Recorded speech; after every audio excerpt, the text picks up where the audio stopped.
One of the keys to the efficiency, effectiveness, and sustainability of America's transportation system, given the expanding population, resource constraints, and energy and climate realities of the 21st century, will be to revive and expand the U.S. passenger train network. But what will it take to break the policy deadlock that relegates passenger trains to third-class status in our transportation network? In an attempt to answer this question, I embarked on a transcontinental train trip with 24 creative and civically engaged fellow millennials and accomplished mentors. I asked them to share their thoughts. One theme that emerged is the value of the train travel experience as a way to unplug and reconnect with people and landscape. Here's some of what I heard. I believe very strongly that travel is a whole bunch more than just locomotion. But the locomotion that trains bring you is, it brings you intimacy, as you all can tell from this car, and it brings you really a way of experiencing place. And that's largely what we're about at the National Geographic. I really enjoyed the process this morning of not having to deal with TSA and big long lines and everything. You just kind of hop on your train and you have your bed too. You know, you'd have to pay tens of thousands of dollars or thousands of dollars to have the bed on the airplane. And it's just really been a pleasant experience so far. And the sound of the train, the gentle rocking, is pretty soothing. And just seeing things, taking it by rail has allowed me to see things I've never seen before.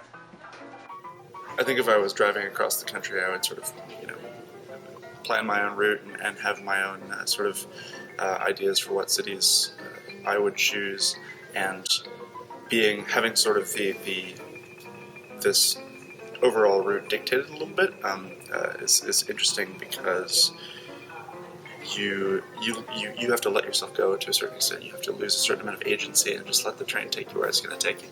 Trains can connect people in ways that a bus or an airplane or a car trip just really can't. One, you're sort of physically forced to work together on the train while it's traveling, but you're also able to connect to the world around you in a way that a plane doesn't. The way that trains go through the landscape and everything is just connects you to the earth and to one another in really awesome, positive ways.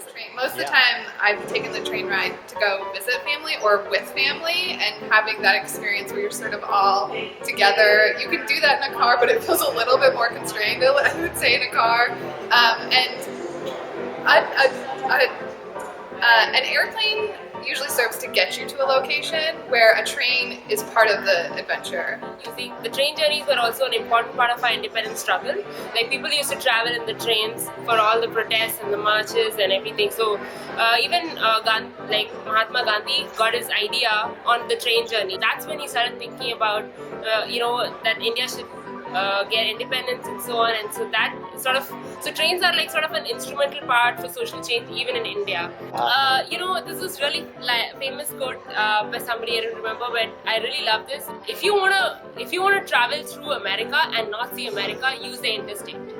Because interstate really is amazing if you want to just get up from point A to point B.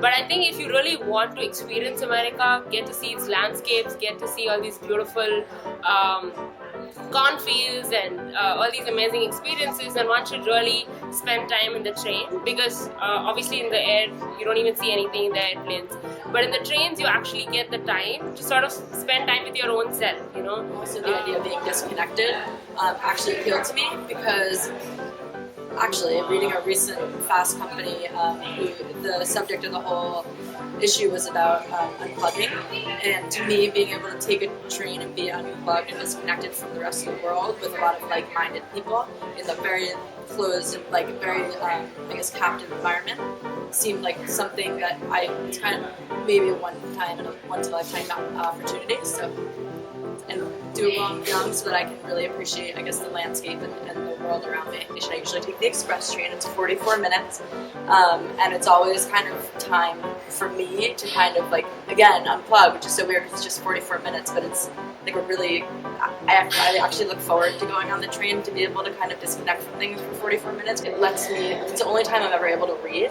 I guess market it as somewhere where you can kind of escape this crazy world of information overload and always having to check your phone every 5 seconds and feel like you have the, you know, the FOMO, the fear of missing out on things.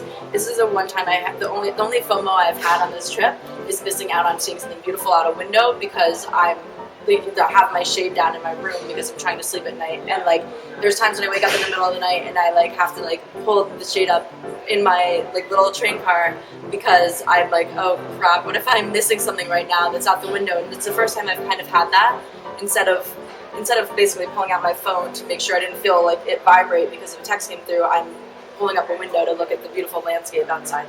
You know, I think I started to feel it most strongly yesterday evening when we were just leaving Denver, because I had sort of, you know, spent a lot of time in San Francisco. I've driven through but not really stopped in Salt Lake City, so I sort of have seen it a little bit, and I've been to Denver a couple of times, and when we were driving out, it sort of struck me right as, you know, as we were getting settled down from our days and everything, that this was somewhere that I had never been before, and like fundamentally, I had never even seen.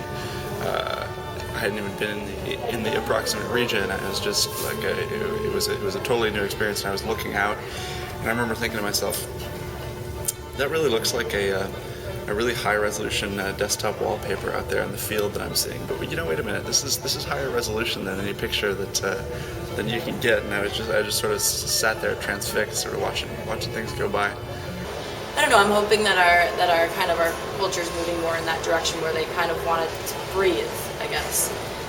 And I think that's what the trains allow me to do, and visit places I would have never otherwise gone to. I'm Malcolm Kenton. Join me for future installments of Revitalizing America Through Trains as I continue to explore the conditions needed to bring about an American passenger train renaissance.